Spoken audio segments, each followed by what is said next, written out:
Thank you for joining us once again on Christians in Politics here on RTM.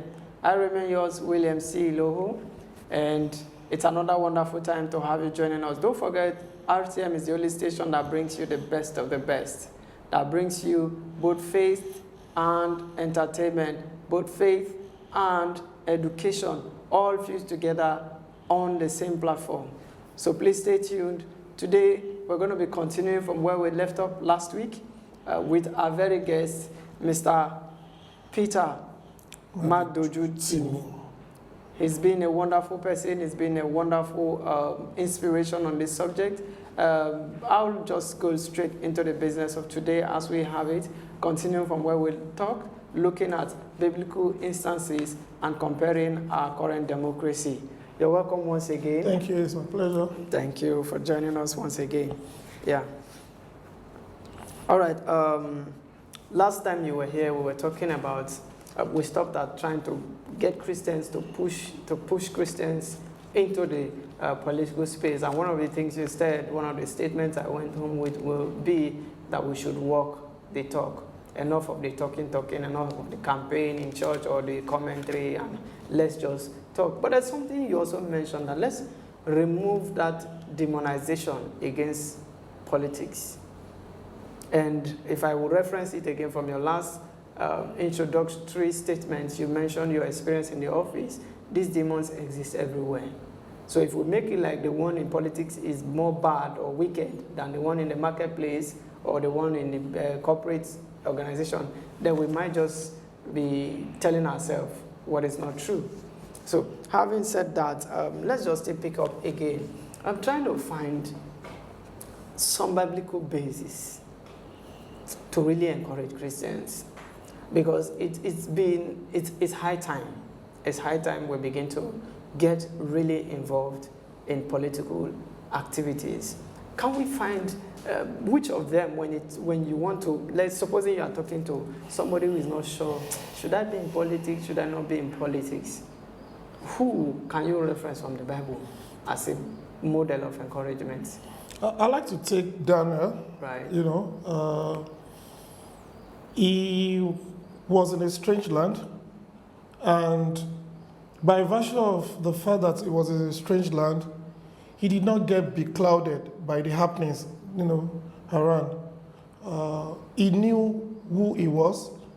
At a time when they were looking out for young erudite scholar, you know, he was amongst. Then he did not allow himself to be contaminated, you know, with the food from the king, or maybe food offered to idols. Now, these are areas of focus for young Christians that really want to go into politics. Please be known, you know, wherever you are, don't just go under. The Bible says we are the light of the world. Right. You don't lit up a candle and put it under your bed. It serves no purpose. You know, there was a time that Daniel got into that land. If he had been like somebody that was just shifting out, you know, not getting known and all of those stuff, maybe he wouldn't have gotten the attention of the king. Yeah. But then he got there, he did not forget his roots. And because he did not forget his root, I love the description in the book of Daniel. The Bible says he was 10 times better than his colleague. 10 times better than his colleague make his colleague idiots. Good. 10 times better than his colleague makes his other colleagues, upon which comparison were based, you know, morons. And because the power of God, the Spirit of God was over him.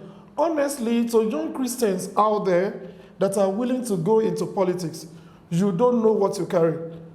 If you've got the full capacity, the deposit of the Holy Spirit, what they cannot phantom politically, what they cannot imagine, the ideas, the strategy, you know, the wisdom that they never thought of, such are the deposits that you will have and that will differentiate you. It will make, you know, the difference so clear. And no wonder, you know, the king found him out and he stood out. We should also not, you know, downplay the fact that there will be challenges. Right. Every time you stand out, opposition will stand against you. Every time you stand for the truth, you know, the force will not just allow you just to have the free day. They will just raise their ugly head. And that was what happened to Daniel, Shadrach, Meshach, and Abednego. But because they held on to what they believe, truth will always find its way. So number one, when you find yourself in any place, you've got the calling to go into politics, please don't hide yourself. Go all out for it. And when you go all out for it, remember your roots. It was possible for Daniel to have forgotten his roots. Right. When he remembered his root, the greater wisdom of God got manifested. And when that wisdom gets manifested, don't compare Christian politician with other politicians. Right. When you are there to serve and the power of the Holy Spirit comes upon you, it makes your wisdom out of this world. Heavenly wisdom will come into display. And people will know that of a truth, this guy is a special politician. Now, having said that, you said, I want to take on that part, that they must also be ready to fight.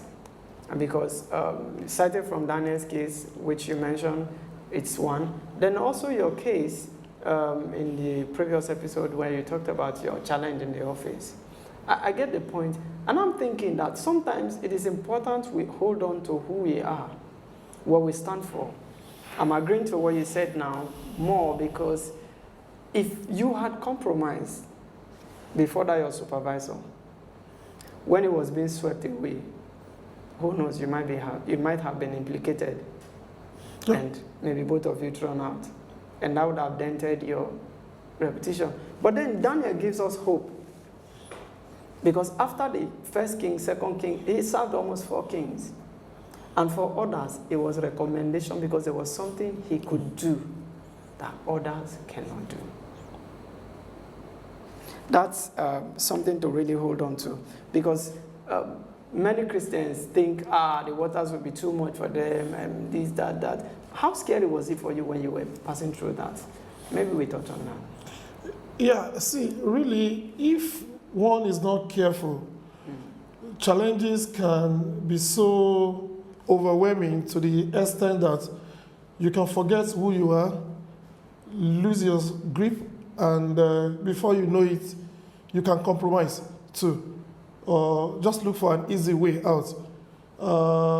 It's not an easy walk in the park, just to let people know. But then, if you hold on, the Bible says, he who hold on to the end, surely deliverance, will come for that person. If you hold on to it despite all that comes your way, God is going to sustain you. As you are holding on, just trust that you are not going to hold on your own power alone. If you hold on with God, try out all the Christians that are served in high political offices. There are quite a lot of stuff, schemes against them. They get home, they pray. They get home, their wives are praying for them. They get home, they are fasting. They get home, they will stand, on whatever they believe. Even if I thought they are going to be deprived of other things. I remember in those days when people were going, I was due for external training. Because I was not on their side, I was denied. Right. Those are the stuff. If I was crazy about, traveling out, I would have said, when it comes again, with all of these things, I'll just sign it. Let's do this. And then, I can travel with them. So there will be a lot of deniers on your way. There will be a lot of persecution on your way. But just get your focus straight, hold on to what you want to do there. And I'm very sure that every problem, persecution, all of them have expiry dates, and they are also fearful too. Sometimes when they discover that the person that they are confronting will not budge, will not shake, they will give away. That will also bring me again. There's a scripture I'm remembering. The Bible said, it was Jesus Christ himself that said, in the world, tribulations will come. Now, the question is, I'm wondering, how do we now get these Christians or Christianity that don't want to go through any form of tribulation, especially when they believe it's God that calls? Now, oftentimes, I'll be talking practically, when Christians come into a place of authority, could be head of a unit or head of department, don't hide your identity. Let people know what you stand for. You know, when you have gone to club or you play bets with them and you want to say that you are trying to socialize and then you hide your identity, you know, before you know it, you know, it's either you go with that scheme or that strategy, or people will plan for you, or when the real problem comes, you will not be able to withstand it. Let them know from day one that you come into the office that you stand for truth, you stand for justice, you stand for righteousness. Now, there, some people will align with you. They will know that, oh, we are in a different regime entirely. Yeah. And then you know the people that, you know, will not want to work with you. Let me give you an example. So there is this Christian who was working in a bank with us. Yeah. And once it is first Friday of every month, they know that it takes excuse so that I can go to camp. But then on other days, you know, throughout the month, he will go extra to do whatever. Now, to a non-believer who was the boss then, he had come to respect this guy for his decision of that first Friday, of the month. Now, there are other Christians in there. You know, they also want to go to where this guy was going on first Friday. But because nobody knew them, you know, they don't want people to know that they are either Christian so that they can enjoy the benefits of other, you know. And the day they said, oh, we too, we are Christian, we want to go first Friday, the man said, no, I don't know you. This is the only person, you know, that I know that has professed to be. So number one is that there's no point hiding your identity. Your identity can be the factor to gather other people to you. And it will set the tone and the pace that this guy, you know, stands for what he wants to change. There's something you mentioned about that man, that's your illustration that is worthy of note. He goes extra mile to deliver on other days. He does what he's supposed to do. I think one of the places Christians get it mixed up is if we were to say, okay, can we measure if you are deserving of this request? If we look at your operations in the course of the week, in the course of the month, in the course of the time you've been with us, can we really say, is that why we're now drawing the divide between true Christians and non-Christians, or Christians without understanding? I don't know. How do you put that? The call to faith or Christianity doesn't give room or encourage laziness or any form of trying to get a word, you know, to use for it. Slackness. You know, either lackadaisical attitude or being sluggish or being, you know, slack in your area or whatever. Now, the Bible itself, you know, in many places points out and emphasizes on the need for us to be diligent in our work. He said, "Seeth out a man diligent in his duty, he will stand," you know, and it talks about it almost in every place. Yeah. You know, with wisdom, you do whatever you're supposed to do. And then when you go extra mile, you are delivering value. Christianity is not an excuse for laziness. Christianity should not be seen as an excuse for indolence. Christianity should not be seen as an excuse for you not doing, you know, your best. As a matter of fact, when you are a Christian, people should see perfection. They should see diligence in your work. They should see you going, you know, excellence in your work. That is what we stand for. And that is going to speak for you, you know, other days and other time. That's good. Now, can we just do a little switch to the economy a little bit, or the marketplace? Looking at our government system, the current democracy, we've always gone on loan. Almost how many regimes back to back to back, we've been going on loan and loan and loan. I'm not going to even look for the money first, right? I'm going to look for the loan. Why was it taken? 2 or 3 administrations back said that the predecessor left some loan, left some debt and all this and all that and all that. And then when they came in, First term, they took their own loan. Second term, we have not seen what they did with the previous loan. Second term, they took another loan. The current administration still have reports of taking loan. Now, I'm asking, why are we taking loans, or what are we doing with the loan? What was the loan? Okay, there is no country of the world, that does not survive on loan. Even America do take loan. Developed country do take loan. But when we take loan, for what purpose are we taking loan? Recently, I posted, information about the loan portfolio of Nigeria, the debt portfolio, the local debts, the foreign ones that we have, and then how are we servicing them? These are the key points when those loans are taken. Are they going to key infrastructural projects, capital projects that we can see that can generate work, that can boost the economy? And then when we make money, how do we reduce the burden of this loan? How are we paying back? What is the ratio of our payment, to it? Or do we just borrow loan to just finance, the lifestyle we want to live? Maybe we want 3 airplanes, in our fleet, or we want the convoy of the Senate President and the President. We want 12 and all of those stuff.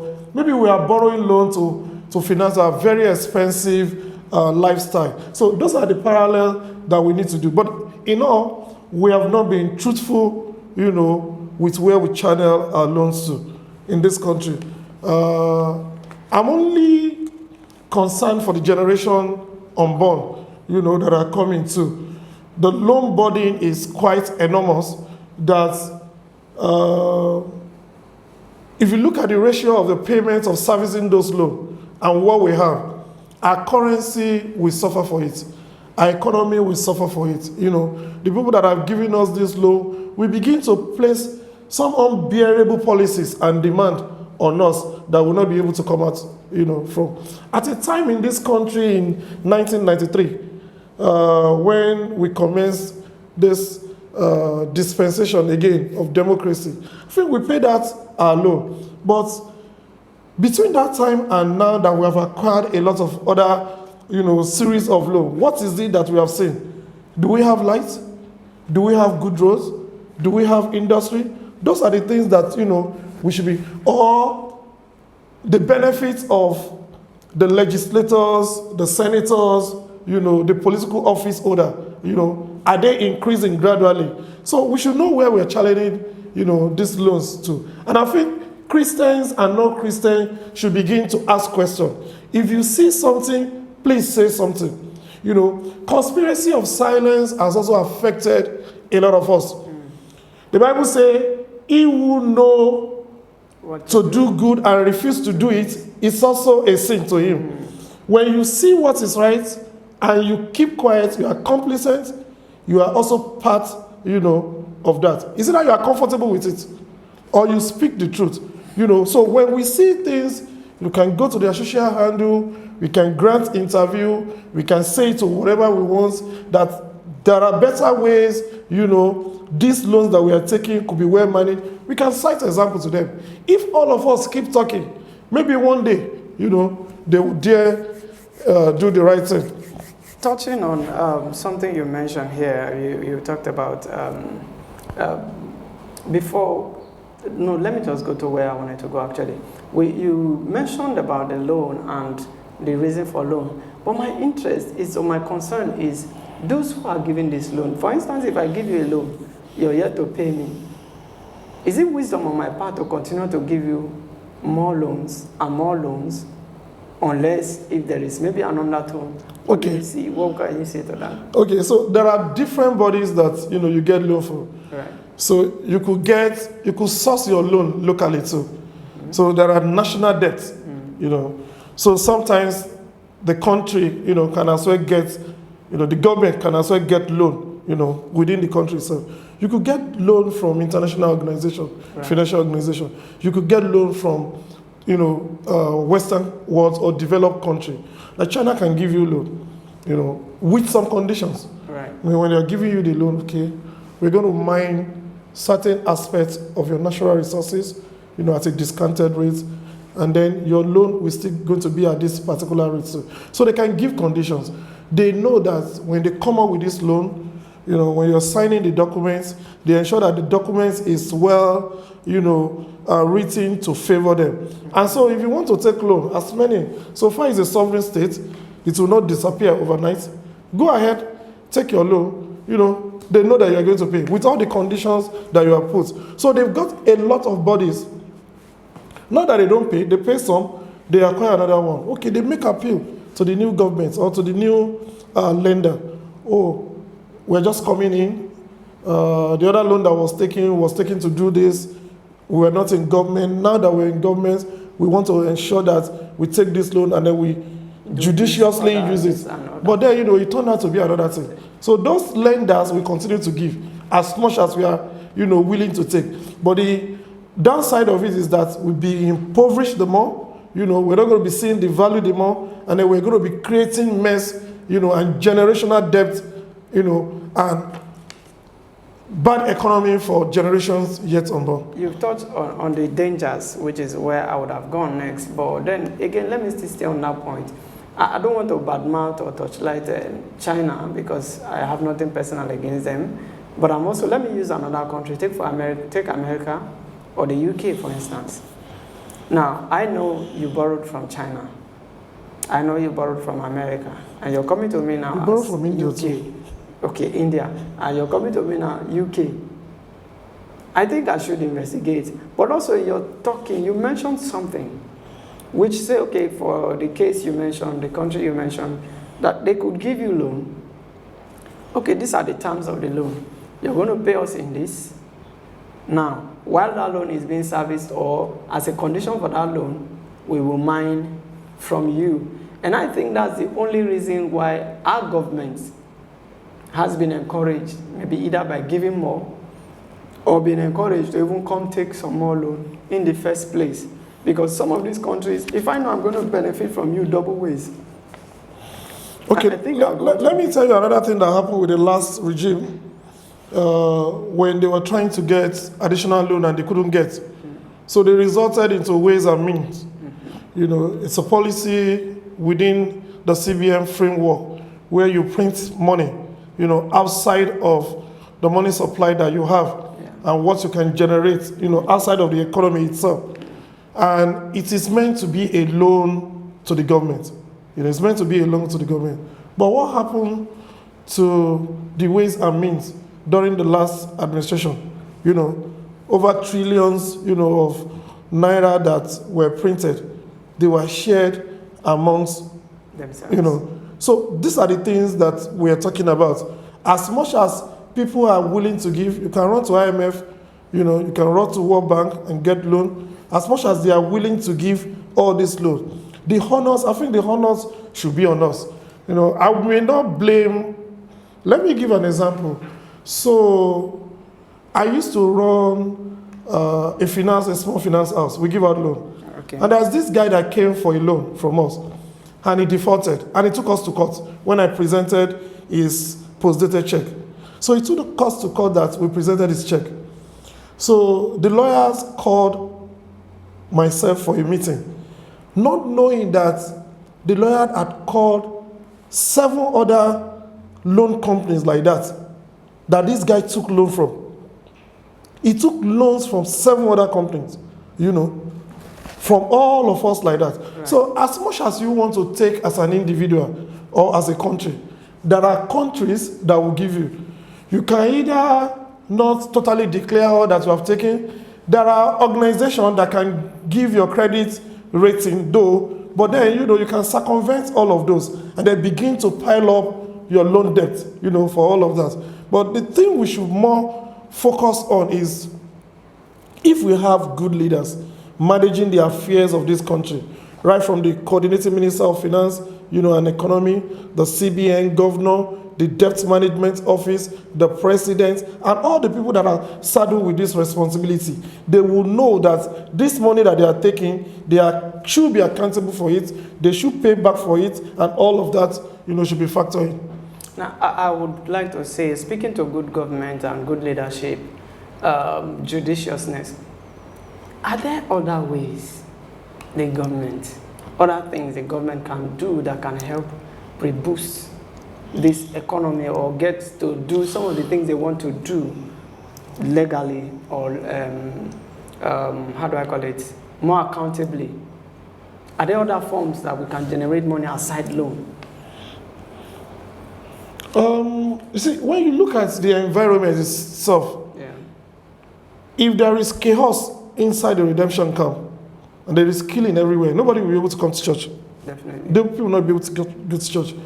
If there is no light, a proper studio may not be able to function. Definitely. Certain things ought to be in place. We still talk about a country that 60% of the arable land in Nigeria is in the northern side. But here we are, the insecurity in that place is high up there. So what is government doing about security? Forget about the fact that we have gotten loan. What are we doing about security? You want to do stuff. A lot of people are innovative. They have very beautiful ideas. Company want to come in. But power in this generation, someone once said, jokingly, that if you live inside the Atlantic Ocean, America will give you power there. Now, what we generate as a country is not up to what is used in Johannesburg, as a city in some other places. What we generate as a country is not up to what Texas is generating as a state in America. We need to look into all of this. Now, so we create conducive environments, we tackle insecurity, we deliberately create infrastructure. And I think people should put humanity to whatever they are doing. It is not until when you are Christian that you should do the right thing. When you are human yourself, you put on, the humanity. I think you know what is good for other people, and then you do that right. And accountability is another thing. We have elected people into different offices. Are we just keeping quiet? Are we holding our people accountable? There are monies that are appropriated for the development of each local government, infrastructure, and all of those stuff. How many times have you called our senators? When you begin to call them out, they will be forced. Some of them will be ashamed. Then they will do something about it. I think it's another thing on the electorate too. If the electorate are comfortable with suffering, then the people that are lording it over them will continue to have a free day.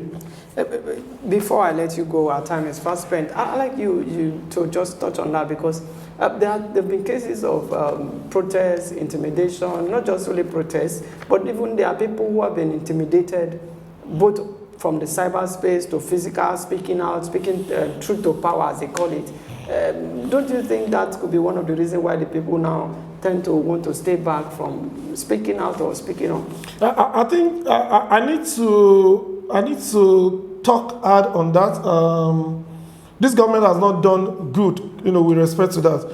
When they were in the opposition, they fought to the Supreme Court level and they got judgment that one of the fundamental rights of every Nigerian is the freedom of association and to express, yourself.